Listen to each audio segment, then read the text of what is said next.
السلام علیکم، پروگرام پس آئینہ اور میں آپ کا میزبان غلام نبی مورائی۔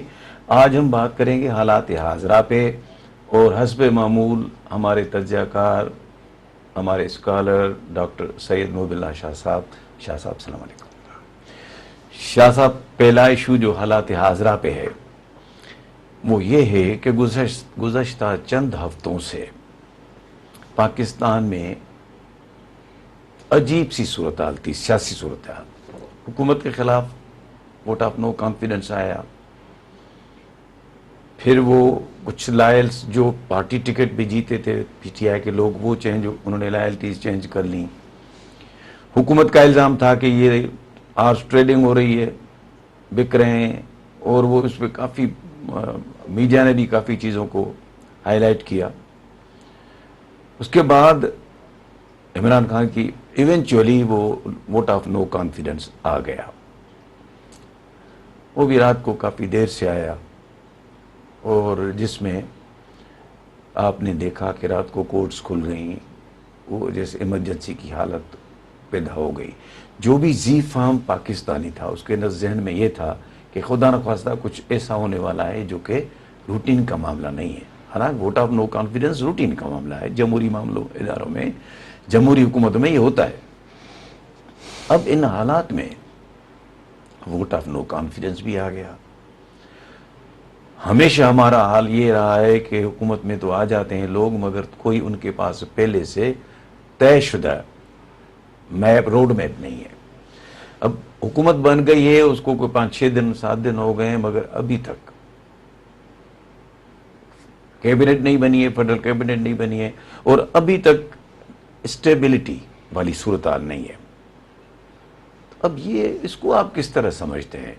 کیونکہ یہ بڑی امپورٹنٹ بات ہے ہمارے ناظرین کے لیے۔ ہم ہفتے میں ایک بار بیٹھتے ہیں تو وہ پورے ہفتے کی چیزوں کو ریپ اپ کرنا پڑتا ہے۔ صحیح، بالکل صحیح مورائی صاحب۔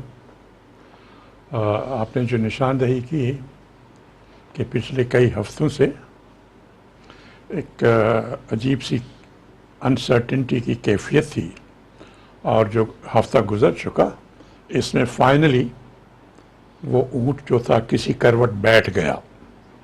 اس کے متعلق کئی سوالات لوگوں کے ذہن میں ہیں جن کی آپ نے نشاندہی بھی کی، کہ یہ جو چل رہی تھی ہوا کہ حکومت جو ہے اب گئی اور کب گئی، اور اس میں ایک بہت بڑا رول یہ تھا کہ اس پی ٹی آئی کی جو حکومت کی اپنی پارٹی جو تھی، اس کے کو 20-22 جو ممبرز تھے، ان کی لائلٹیز کے متعلق شکوک و شبہات پیدا ہو گئے۔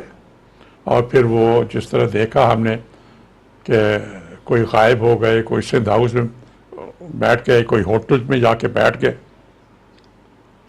اور جو حکومت نے ایک پٹیشن داخل کی تھی سپریم کورٹ میں کہ آرٹیکل 63A جو ہے اس کے متعلق آپ انٹرپریٹیشن کریں کہ یہ جو لوگ پارٹی کی جو ہدایات ہیں اس سے اگر منحرف ہوتے ہیں تو آئین کی روح سے ان کی کیا پنشمنٹ ہوگی یا نہیں ہوگی۔ وہ فیصلہ جو ہے وہ ابھی وہ سپریم کورٹ میں پڑا ہوا ہے، دیکھتے ہیں کہ کیا فیصلہ آتا ہے۔ تو شروعات جو تھی اس بے یقینی کیفیت کی، وہ یہاں سے شروع ہوئی کہ جب اس کی اپنی پارٹی کے لوگ جب غائب ہونا شروع ہو گئے تو پھر جو ان کے الائز تھے وہ بھی پھر تیار ہو گئے چھوڑنے کے لیے۔ انہوں نے سوچا کہ جو ہوا چل رہی ہے، ہوا کا رخ ان کو بھی معلوم ہو گیا، تو پھر وہ بھی جو تھے کبھی روز سب سے ملتے تھے، لیکن ہوا کا رخ دیکھ کے انہوں نے بھی حکومت کے خلاف، اور الٹیمیٹلی یہ ہوا کہ وہ نو کانفیڈنس کا موشن پاس ہو گیا۔ اور وہ جو سنیچر کی شام یا رات، سنیچر اور اتوار کی جو رات تھی، وہ بھی ایک عجیب رات تھی جس کے متعلق عجیب سو لوگوں میں خدشات پیدا ہو گئے کہ کیا ہونے والا ہے، کیا ہو رہا ہے، اور اس کی جو پوری صورتحال ہے وہ آج تک واضح نہیں ہو چکی ہے، کیونکہ بہت سی باتیں مختلف سائٹ سے ہوتی رہتی ہیں۔ اب یہ اس بے یقینی صورت کو حکومت تو تبدیل ہو گئی، لیکن بے یقینی کی صورتحال جو ہے وہ پھر بھی ختم نہیں ہوئی۔ ہماری سیاست کی یہ بدقسمتی ہے۔ اب اس کے یہ مثال جو ہے کہ آج 1 ہفتہ ہو گیا ہے نئی حکومت کو آئے، لیکن کوئی کیبنٹ نہیں بنی، کچھ اندازہ نہیں کہ کس طرح چلے گی، کیونکہ اب وہ ساری پارٹیز کسی بھی وجہ سے، اس کے متعلق بھی تو مختلف سی باتیں چلتی ہیں نا، وجہ کیا تھی نو کانفیڈنس موشن کی، لیکن جو بھی وجہ تھی اس میں تو وہ اکٹھے ہو گئے، لیکن اب سارے جو ہیں الگ الگ ہو گئے۔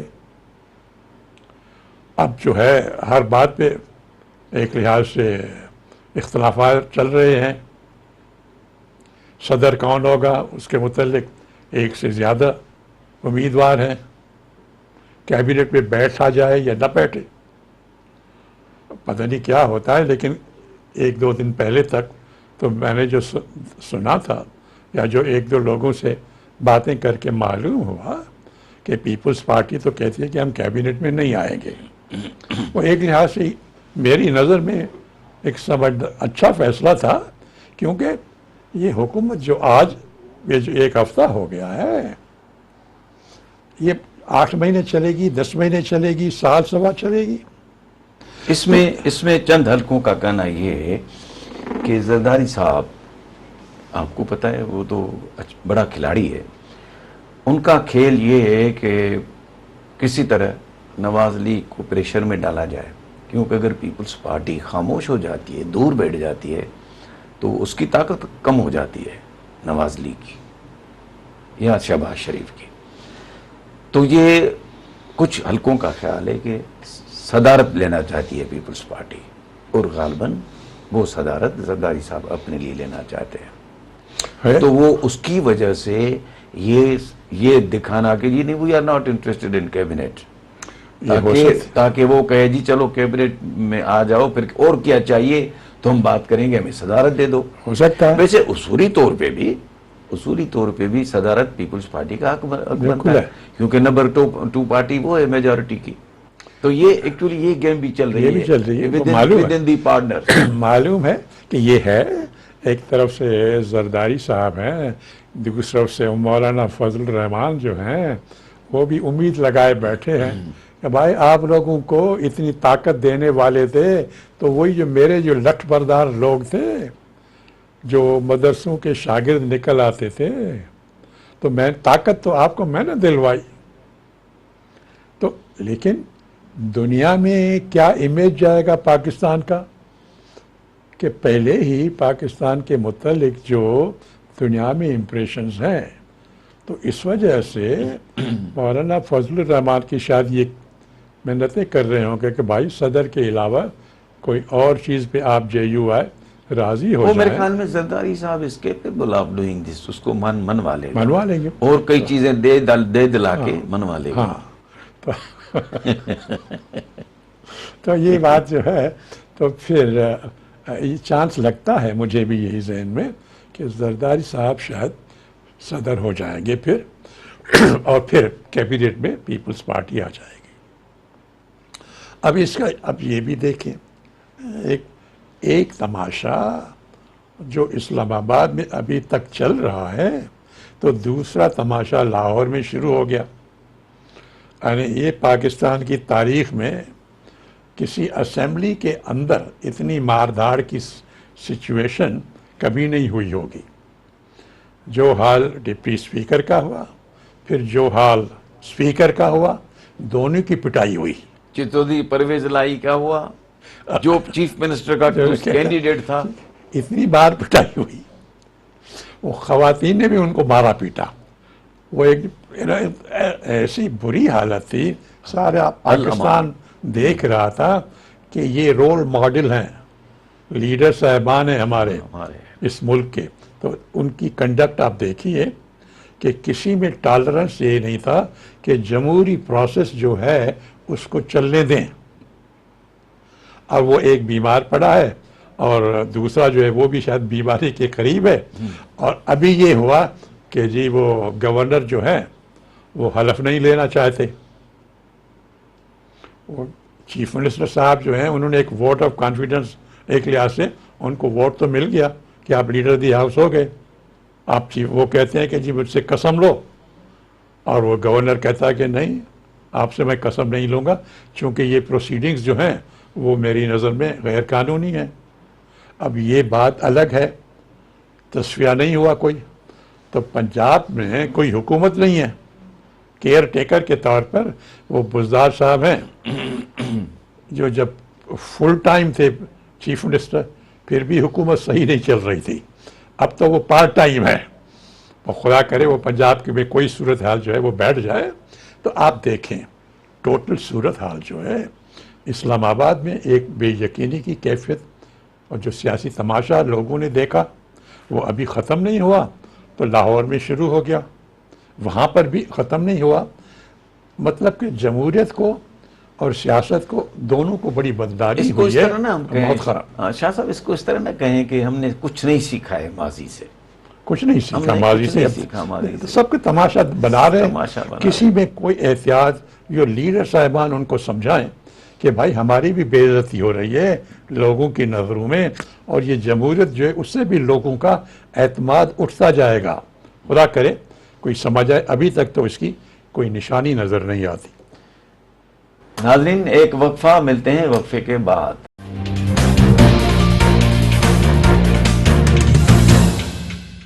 ویلکم بیک ناظرین. شاہ صاحب ہم بات کرنے ابھی جو جا رہے ہیں وہ یہ ہے کہ ایکچولی یہ جو شروع ہوا ہے مومنٹم یا بات شروع ہوئی ہے گورنمنٹ کو ہٹانے کی, اپیرنٹلی یہ لگتا ہے کہ پرائم منسٹر کا جو دورہ تھا رشیا کا, جس پہ امریکہ نے اعتراض بھی کیا کہ منع بھی کیا کہ مت جاؤ, مگر چونکہ سیٹل تھا دورہ اور 2 انڈیپینڈنٹ کنٹریز میں سیٹل تھا تو عمران خان چلے گئے رشیا. اب یہ بات بنی جو اپیرنٹلی نظر آ رہی ہے کہ Imran Khan government is non acceptable to us, ہمیں قبول نہیں ہے لہذا اس کو جانا چاہیے, جو امپریشن ہے. اب اس میں آپ کیا سمجھتے ہیں کہ کیا رشیا جانا یا ہمارے جو رشیا کے تعلقات رہے ہیں وہ کس طرح رہے ہیں, اور ہماری جو پوری right from the inception of Pakistan بننے کے بعد جو ہماری فارن پالیسی رہی ہے, ہم نے کہاں کہاں کیا کیا غلطی کی ہے کہ آج ہم اتنے پابند, ہمیں پابند سمجھتا ہے امریکہ. وہ کہتا ہے ادھر بھی مت جاؤ, ادھر بھی مت جاؤ, یہ بھی کرو, یہ بھی نہ کرو, اتنے ڈوز اور ڈونٹس ہمارے اوپر وہ مسلط کرتا ہے. آپ کیا سمجھتے ہیں کہ یہ معاملہ کیا ہے؟ صاحب یہ کسی بھی ملک کی فارن پالیسی اور اس کو چلانا ایک بہت ہی اہم سبجیکٹ ہے, اور اس کی ساورنٹی کے لحاظ سے اس کی بڑی نشانی ہے کہ ایک ساورن نیشن جو ہے اپنی ساورنٹی کا اظہار کرتی ہے دوسرے ساورن جو ممالک ہیں ان کے ساتھ تعلقات کی بنیاد پہ, کہ آپ ساورن ہیں, آپ انڈیپینڈنٹ ہیں, آپ اپنے مفاد جو ہے قومی مفاد اس کے لحاظ سے آپ دوسرے ممالک کے ساتھ اپنے تعلقات رکھتے ہیں, جو بائیلیٹرل ریلیشنز جو ہوئے. اب یہ بات جس طرح آپ نے کہا کہ زیادہ تر یہی لگ رہا ہے کہ روس کا دورہ جو تھا وہ پرائم منسٹر عمران خان جو تھے ان کو بڑا بھاری پڑا, اور پہلے بھی یہ کہا گیا پاکستانی سفیر کو کہ اپنی حکومت کو کہیں کہ نہ کریں, لیکن جس طرح یہ بات ہے کہ کافی عرصے سے روس اور پاکستان کے تعلقات اچھے نہیں رہے ہیں. ہاں ناظرین کو بتائیں گے کہ یہ تاریخ کہاں سے شروع ہوئی ہے, اور وہ بڑی مشکل کے بعد پاکستان نے کہا کہ جی ہماری اب ایک سرکاری دورے کی تاریخ طے ہو چکی ہے روس اور پاکستان کے درمیان. تو ہمارا جو بیک گراؤنڈ دیکھیں پاکستان اور روس کے تعلقات اتنے خراب رہے ہیں کہ ہم اس کو ابھی اس دعوت کو جو کنفرم ہو چکی ہے اس کو اگر کینسل کر لیں تو جس طرح ماضی کے جو خراب ہیں اور خراب ہو جائیں گے، بجائے اس کے کہ ہم ان کو بہتر کریں جو ہمارے مفاد میں ہے۔ لیکن جو ہوا سب کے سامنے ہے نتیجہ، گرچہ امریکہ کے نمائندے کہتے رہے کہ ہمارا ایسا کچھ نہیں ہے، لیکن جو سفیر نے جو باتیں کہیں اور جو کوٹیشن دی کہ انہوں نے جس انداز سے کہا کہ یہاں پہ نو کانفیڈنس آئے گا اور یہ حکومت چلی جائے گی، اس کے بعد امریکہ سے تعلقات بہتر ہو سکتے ہیں۔ لیکن یہ جو ہے اس طریقے سے آپ چلیں گے اور روس کے ساتھ آپ تعلقات رکھیں گے، انڈیپینڈنٹ فارن پالیسی آپ کی ہوگی، تو پھر آپ کے ہمارے تعلقات خراب رہیں گے۔ اب یہ بات کہاں سے شروع ہوئی ہے؟ جو سوال تھا آپ کا، بات یہ ہے کہ ہم نے آزادی تو حاصل کر لی 1947 میں، لیکن ہم نے جو ہمارے لیڈر صاحبان تھے انہوں نے اس آزادی کو پروٹیکٹ کرنا اور اس آزادی کو پروموٹ کر کے آگے لے جانا، افسوس سے کہنا پڑتا ہے کہ انہوں نے کبھی اس بات کی کوئی اہلیت نہیں دکھائی کہ ہاں ایک آزاد ملک ہے، آپ اس کے حکمران ہیں، آپ کوشش کریں کہ اس کی آزادی کو پروٹیکٹ کریں اور پروموٹ کریں۔ شاہ صاحب، آزادی ایک ایسی چیز تو نہیں ہے، چڑیا کا نام نہیں ہے۔ آپ کو ملک آزاد ہو گیا تو اب آپ اس کا بنیاد ڈالیں تاکہ وہ اس بنیاد پہ جب اتنا مضبوط بنیاد ڈالیں کہ ہم آگے بڑھیں تو ہمیں کوئی رکاوٹ نہ ہو کسی سٹیج پہ بھی۔ ہم نے وہ نہیں کیا۔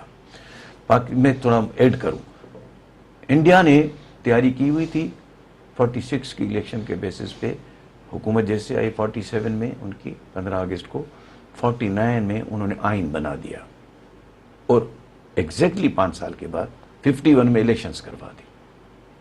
تو یہ ہے بنیاد ڈالنا۔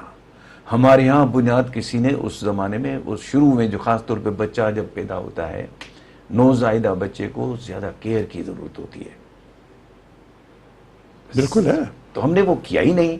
تو اب یہ ہے کہ یہ ایکچولی یہ سب سے بڑا میری نظر میں وجہ یہ ہے کہ ہم نے آئین ہی نہیں بنا پائے اور ہم اب الیکشن بھی نہیں کروا پائے اور اپنی ذاتی ایجنڈا پہ لگ گئے۔ جی بالکل، جی آگے بڑھے۔ یہ جو آپ نے کہا یہ تو اندرونی بیماری جو ہے، آپ نے اس کی نشاندہی کی کہ جو 1947-48 سے جو بیماری، جو دیمک لگا، بغیر آئین کے ملک کو چلانا، یہ تو الگ کبھی آئیں گے اس پہ کہ انٹرنلی جو بنیاد ڈالی گئی یا جو روایتیں شروع میں قائم کی گئیں، انہوں نے پاکستان کے ساتھ پھر کیا نقصانات کیے۔ اب آتے ہیں فارن پالیسی پہ۔ تو فارن پالیسی عجب ہے کہ انڈیا اور پاکستان اگست 47 میں آزاد ہوئے دونوں۔ اب یہ کئی لوگوں کو نہیں معلوم اس تاریخ کا، سب سے پہلا ملک جس کو باہر کی دنیا نے انوائٹ کیا اس کے پرائم منسٹر کو، وہ انڈیا نہیں تھا، وہ پاکستان تھا۔ پاکستان کے پرائم منسٹر لیاقت علی خان کو پہلی سرکاری دعوت آئی، کہاں سے؟ امریکہ سے نہیں آئی، روس سے آئی، جو اس زمانے میں سوویت یونین کہلاتا تھا۔ سوویت یونین دوسرا بڑا پاور تھا اس زمانے میں۔ نہیں، دو پاور تھے نا، سپر پاور اس زمانے میں، ایک امریکہ، ایک سوویت یونین۔ اس وقت انڈیا کے پرائم منسٹر نہرو کو نہ امریکہ نے دعوت دی تھی نہ سوویت یونین نے دعوت دی تھی۔ ارے پاکستان کی میں اہمیت کو اجاگر کرنا چاہتا ہوں۔ پہلی دعوت ملی پاکستان کے پرائم منسٹر لیاقت علی خان کو سوویت یونین سے کہ آپ ہمارے ہاں آئیں سرکاری دورے پہ۔ یہ دعوت کب آئی؟ اپریل 1949 میں۔ اپریل 1949 میں کسی کو دعوت انڈیا کے جواہر لال نہرو کو نہیں ملی۔ لیاقت علی خان نے انکار کیا جانے سے روس کو، سوویت یونین. وہ مختلف تعویلیں دیتے رہے کہ ابھی نہیں، بعد میں کریں گے، یہ کریں گے. اب جب پاکستان کو سوویت یونین نے دعوت دی اپریل 49 میں، تو باقی رہ گیا بھارت اور باقی رہ گیا امریکہ. اب سوویت یونین نے چونکہ پاکستان کو دعوت دی، امریکہ نے پھر بھارت کو دعوت دی. تو نہرو چلے گئے امریکہ. 49 اکتوبر میں نہرو کی سرکاری دعوت ٹور تھی، وہ امریکہ چلے گئے اکتوبر 49 میں. اس سے 6 مہینے پہلے اپریل 49 میں لیاقت علی خان کو دعوت ملی تھی سوویت یونین سے کہ آپ ہمارے آئیں. یہ نہیں گئے. وہاں سے پاکستان اور روس کے تعلقات جو تھے وہ خراب ہونا شروع کے بغیر وجہ کے. یعنی آپ سپر پاور کی دعوت آپ سب سے پہلے مل رہی ہے، وہ عزت افزائی ہو رہی ہے. سوویت یونین میں بائی دا وے 15 سے 20% تک مسلمان ہوتے تھے، جو اب ریاستیں آزاد ہو گئی نا، تاجکستان، ترکمانستان، آذربائیجان، قازقستان، یہ سارے سوویت یونین کا حصہ تھے، مسلمان ریاستیں ہیں. 20-25% پاپولیشن سوویت یونین کی مسلمان تھی. وہ آپ کو دعوت دے رہے ہیں، آپ کے پرائم منسٹر کو، یہ کہتا ہے نہیں. پھر انہوں نے اس کو استعمال کیا امریکہ کے، بھائی آپ ہمیں دعوت دو. تو 1.5 سال کے بعد پھر 1950 میں امریکہ نے دعوت دی پاکستانی پرائم منسٹر لیاقت علی خان کو. وہ پھر 1950 میں وہاں گئے. رشیا نہیں گئے؟ رشیا کبھی نہیں گئے. اچھا، ہم آتے ہیں ابھی کہ یہ عمران خان کا رشیا جانا بڑا صحیح فیصلہ تھا، مگر اس کو وہ ابھی چونکہ ٹائم تھوڑا ہے، تو اس کو امریکہ کیوں مائنڈ کرے؟ ایک انڈیپینڈنٹ ملک جائے تو اس کو یو ایس اے کو کیا اعتراض ہونا چاہیے؟ صاحب ہماری عادتیں خراب رہی ہیں نا.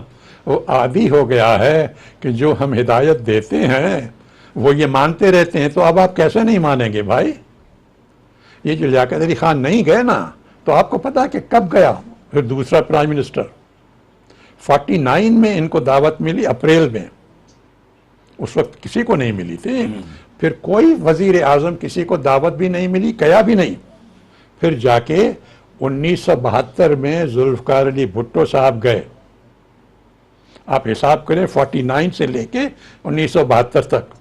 وہ 72 میں وہ گئے آفیشل ٹور پہ سوویت یونین، تاکہ پاکستان اور روس کے یا اس وقت سوویت یونین تعلقات بہتر بنائے جائیں، جس کی اور چیزوں کے علاوہ یہ جو اسٹیل مل لگی کراچی کی، اسی دعوت کے وزٹ کے نتیجے میں روس نے یہاں لگائی. اس کے بعد پھر جھگڑا ہو گیا، یہ افغانستان کی وجہ سے پھر تعلقات خراب. اب کئی برسوں کے بعد 25-30 سال 40 سال کے بعد پھر یہ عمران خان کا ہو رہا تھا. تو آپ بیک گراؤنڈ میں دیکھیں کہ بڑی مشکل سے تعلقات بہتر ہو رہے تھے. ایک ذوالفقار علی بھٹو نے کوشش کی اور ایک عمران خان نے. باقی سب صاحبان جو تھے وہ امریکہ کی طرف دیکھتے تھے کہ جیسے آپ کہیں ویسے ہم کریں گے. تو یہ روایت ٹوٹ رہی تھی، اس لیے کچھ پاورز کو برا لگا.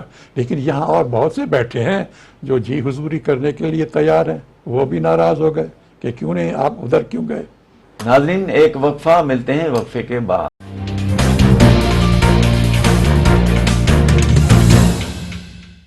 Welcome back. شاہ صاحب، ہماری تبدیلی بھی آ گئی اور نئی حکومت بھی آ گئی. ابھی تک انسٹیبلٹی اپنی جگہ ہے. How do you see political future of Pakistan? Political future scene کیا نظر آتی ہے آپ کو؟ صاحب یہ بڑا اہم سوال ہے اور بہت سے لوگوں کے ذہن میں ہے کہ بھائی ایک تو ہم نے ڈی اسٹیبلائز کر دیا اپنے سسٹم کو. ایک تو اصولی طور پر بڑی مشکل کے بعد پاکستان میں 2 مثالیں ایسی ہوئیں کہ جب حکومت نے 5 سال کا ٹینیور پورا کیا، 2008 سے 13, ایک- 2013 سے 18. ایک تو وہ زرداری صاحب کی حکومت تھی 2008 سے 13 میں، پھر نواز شریف کی حکومت تھی 2013 سے 18. بڑی مشکل سے، اس سے پہلے کسی حکومت نے اپنا ٹینیور پورا نہیں کیا. ہر ایک کی امید تھی کہ شاید اب یہ اسٹیبلٹی آ جائے اور یہ روایت پڑ جائے کہ اب یہ تیسری، پھر چوتھی اور پانچویں اگر اسی طرح ہوا. اختلافات ہوتے ہیں پارٹیز میں، ایک دوسرے پارٹیز کی، یہ جمہوریت کی بات ہے اس کا، لیکن ٹینیور پورا ہونا چاہیے تاکہ ایک اسٹیبلٹی قائم ہو. تو ایک تو وہ جو تھی روایت جو دو حکومتوں نے قائم کی، وہ روایت ٹوٹ گئی. اسٹیبلٹی کے بجائے انسٹیبلٹی آ گئی. پھر اس کے بعد ہم نے دیکھا ہے کہ جس طرح وہ ایک ڈومینو ایفیکٹ ہوتا ہے نا، آپ ایک مہرے کو گرائیں تو پھر 2-3 اور مہرے وہ گرتے جائیں گے. ابھی وہی ہو رہا ہے یہاں پہ، پھر پنجاب میں ابھی کوئی سنبھل نہیں رہا. بات یہ ہے کہ جب یہ حکومت گئی مثلاً عمران خان اور پی ٹی آئی کی، تو میرے خیال میں جو کرٹیکل مومنٹ فیوچر کے لیے، مستقبل کی جو نشاندہی کر رہا تھا، وہ تھا اتوار کی رات کو لوگوں کا باہر نکلنا. سنیچر اور اتوار کی رات جو تھی، وہ تو اس میں تو بہت سی باتیں ہوئیں، کچھ کا پتہ ہے کچھ کا پتہ بھی نہیں کہ ہوا کیا، لیکن بہت سی باتیں ہوئیں. اتوار کی رات کو مجھے کچھ لوگوں نے جو بتایا کہ اتوار کے دن، اب وہ پرائم منسٹر تو نہیں رہے تھے، اتوار کے دن ہوئی پی ٹی آئی کی پارلیمنٹری پارٹی یا کور کمیٹی جو کہتے ہیں اس کو، میٹنگ ہوئی ان کی بنی گالا میں. اور جو میں نے جو سنا کچھ دوستوں سے کہ وہ میٹنگ جو تھی اس میں بڑی ایک لحاظ سے نا امیدی تھی، انسرٹنٹی تھی، ان کے بھائی ہمارے خلاف سارے لوگ ہو گئے ہیں، ان کے لحاظ میں تو ہم مظلوم ہیں. پی ٹی آئی نے سوچا ہمارے ساتھ زیادتی ہو رہی ہے، باقی اپنا ٹرم پورا کر رہے ہیں، ہمیں اپنا ٹرم پورا کرنے نہیں دیا گیا. اور پھر یہ کہ ان کو خیال تھا کہ باہر والوں کے شہ پہ یہ کچھ ہو رہا ہے، تو کچھ نا امیدی تھی. اور یہ جو آئیڈیا تھا کہ جی اب ریزائن کریں، کچھ لوگوں کا، بہت سے لوگوں کا تھا کہ نہیں ریزگنیشن نہ دیں، ایز یوزول جس طرح ماضی میں چلتی رہی ہے حکومت، بس گاڑی چلتی رہے. لیکن وہ جو ایک دن پہلے جمعے کو جو آئی تھنک عمران خان کی آخری ٹی وی پہ تقریر تھی، جس میں انہوں نے کہا تھا کہ جی سنڈے کو آپ نکلیں لوگ، اگر آپ سمجھتے ہیں کہ یہ زیادتی ہو رہی ہے تو آپ اس کا اظہار کریں. تو سنڈے کی دوپہر تک تو بڑا انسرٹن تھا خود پی ٹی آئی میں، لیکن رات کو جب یہ لاکھوں لوگ نکلے ہر شہر میں، اور دوسرے ملکوں میں جو پاکستانی تھے، اس نے صورتحال تبدیل کر لی پی ٹی آئی کے اندر بھی، اور جو باہر لوگ مخالف تھے ان کی سوچ بھی بدل گئی. پہلے تو ہوتا تھا نا، پاکستان کی جو تاریخ آپ دیکھ لیجئے نا، کہ جو بیچ میں حکومتیں کسی نہ کسی وجہ سے اوور تھرو کی جاتی، نکل جاؤ، تو کچھ لوگ تو مٹھائیاں بانٹتے تھے نا حکومت کے جانے کے بعد. یہ بدقسمتی رہی ہے، یہ تاریخ ہے ہماری، حقیقت یہی ہے. لیکن اب تو یہ تھا کہ مٹھائی بانٹنے کے بجائے یہ تو لاکھوں لوگ پروٹیسٹ کرتے نکل آئے. تو پھر صورتحال لوگوں کی سوچ تبدیل ہو گئی. تو پی ٹی آئی والے نے بھی مضبوط ہو گئے، کھڑے ہو گئے کہ ہاں اگر عوام ان کے ساتھ ہیں تو ہم بھی ان کے ساتھ ہیں. سیاست کا یہی ہوتا ہے نا. اور جو دوسرے لوگ ہیں جنہوں نے بڑی کوشش کی حکومت کو تبدیل کرنے کی، ان کو بھی یہ خیال آنے لگا کہ بھئی اب عوام جو ہیں اگر ان کے ساتھ ہیں، ہم حکومت کیسے چلائیں گے. پھر 1-2 جلسے ہوئے، پشاور میں ہوا، پھر 1-2 دن پہلے کراچی میں ہوا، اب وہ 21 کو اگلے سیٹرڈے کو لاہور مینار پاکستان میں ہے. اگر وہاں پہ بھی بہت بڑا اجتماع ہوتا ہے جس طرح لوگوں کی سوچ ہے، تو میرے خیال میں اب فیوچر کا نقشہ اب کلیئر ہو جائے گا.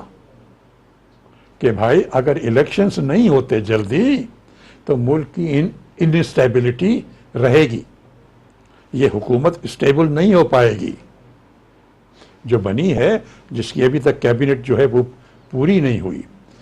ہم الف یا بے پارٹی کی بات نہیں کر رہے، ہم ملک کے لحاظ سے بات کر رہے ہیں کہ اگر چونکہ عوام نے ایک لحاظ سے عوام نے یہ فیصلہ دے رہے ہیں نا اتوار کی رات کو، پھر جو جلسے جلوس ہو رہے ہیں، اور پھر لاہور کا بھی اگر ہوتا ہے تو پشاور، کراچی، لاہور، تو اگر یہ اس ہوا تو مطلب لوگوں نے اپنا ووٹ تو دے دیا نا، یا یہ انڈیکیشن دے دی کہ بھائی جلدی الیکشن کراؤ، کیونکہ اس کے بغیر جو ہے لوگوں کے شک و شبہات جو ہیں حکومت کی تبدیلی کے متعلق، اور جیسے یہ تقریریں ہوتی رہیں گی نا یہ شک و شبہات بڑھتے جائیں گے کہ کیوں ہمیں نکالا، جس طرح آپ نے ذکر کیا ابھی یہاں پہ بھی ہو رہا تھا نا کہ بھئی آدھی رات کو آپ جو عدالتیں کھولی، کیوں کھولی سمجھائیں تو ہمیں، یا اتوار کو عدالتیں کھلی سمجھائیں نا۔ تو یہ جو باتیں ہیں یہ لوگوں کے ذہن میں یہ اگر ریپیٹ ہوتی رہیں گی، اور یہ حکومت جو ہے جس انداز سے اسلام آباد اور لاہور میں ہوا، مطلب یہ ہے کہ یہ جو سوالات ذہن میں ابھر رہے ہیں لوگوں کے مختلف چیزوں کے متعلق، اب ان سوالات کا حل جو ہے سوائے الیکشن کے اور جلدی الیکشن کے مجھے اور کوئی نظر نہیں آتا، کیونکہ اگر یہ نہیں ہوا تو پھر یہ ہے کہ حکومت کیا سختی کرے گی۔ چند یہ کل کی بات ہے یا پرسوں کی بات ہے، آرمی چیف نے بات کی ہے ایک سروس مین، وہ 40 لاکھ ہیں، اور وہ انہوں نے اس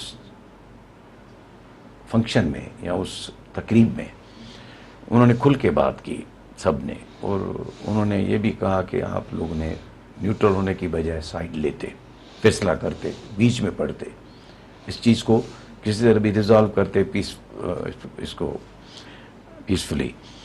آرمی چیف نے جو بات کی وہ بڑی امپورٹنٹ بات کی کہ انشاءاللہ جو ابھی الیکشنز ہوں گی وہ فری الیکشنز ہوں گی، فیئر الیکشنز ہوں گی۔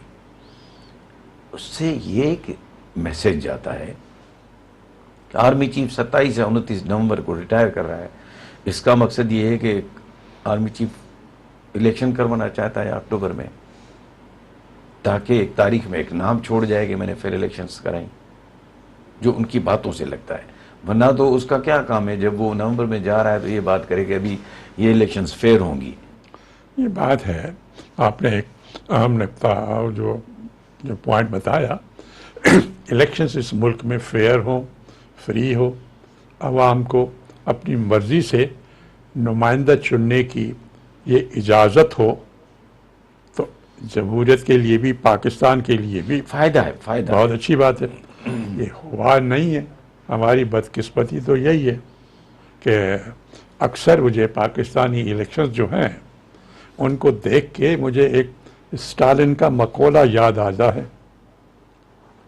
اسٹالن نے کہا تھا کہ بھائی یہ جو الیکشن میں، پہلے میں انگریزی میں کہتا ہوں پھر اس کا ترجمہ کرتے ہیں لوگوں کے لیے، اس نے کہا تھا اسٹالن نے، "It does not matter how many people vote, only who counts them." ٹھیک ہے صاحب، کہ یہ جو کنٹرول ڈیموکریسیز قسم کی چیزیں ہیں اس میں کاؤنٹ کون کرتا ہے؟ اس میں کتنے لوگ ووٹ دیتے ہیں اس کی اتنی اہمیت نہیں ہے، گنتی کون کرتا ہے بھائی، اہم وہی بات ہے۔ تو پاکستان کی الیکشنز کے متعلق وہ اسٹالن کا جو مقولہ ہے اکثر یاد آتا ہے، کیونکہ آپ نے دیکھا ہوگا نا کوئی الیکشن ایسی گزری ہے پاکستان میں جس پہ شک و شبہات نہ کہے گئے ہوں؟ تقریباً ہر الیکشن، ہر ایک الیکشن میں ہوتا ہے، ہمارے ساتھ دھاندلی ہو گئی، یہ دھاندلی ہو گئی، ہر قسم کی دھاندلی کی باتیں ہوتی ہیں، صحیح ہے یا غلط، لیکن لوگوں کے ذہن میں یہ اثرات بیٹھے ہوئے ہیں نا، اور ایک بار نہیں، کم و بیش ہر الیکشن میں۔ تو وہ اسٹالن صاحب کا جو مقولہ، خدا کرے کہ آئندہ کی الیکشن میں ہم اسٹالن کے مقولے کو یہاں کامیاب نہ ہونے دیں اور فری اور فیئر الیکشن ہو، کیونکہ پاکستان میں اسٹیبلٹی اور جمہوریت اور پولیٹیکل اور کانسٹیٹیوشنل ہسٹری کا چلنا اس کے لیے بہت ضروری ہے کہ بھائی پرانی پریکٹسز کو خدا کے لیے ختم کرو اور عوام کو صحیح طور پر نمائندے چننے کا اختیار دو، کوئی اس میں انٹرفیئر نہ کرے. یہی پاکستان کی بہتری اس کے مستقبل کے لیے ضروری ہے. تھینک یو شاہ صاحب. ناظرین، پروگرام اختتام پذیر ہوا. خدا حافظ.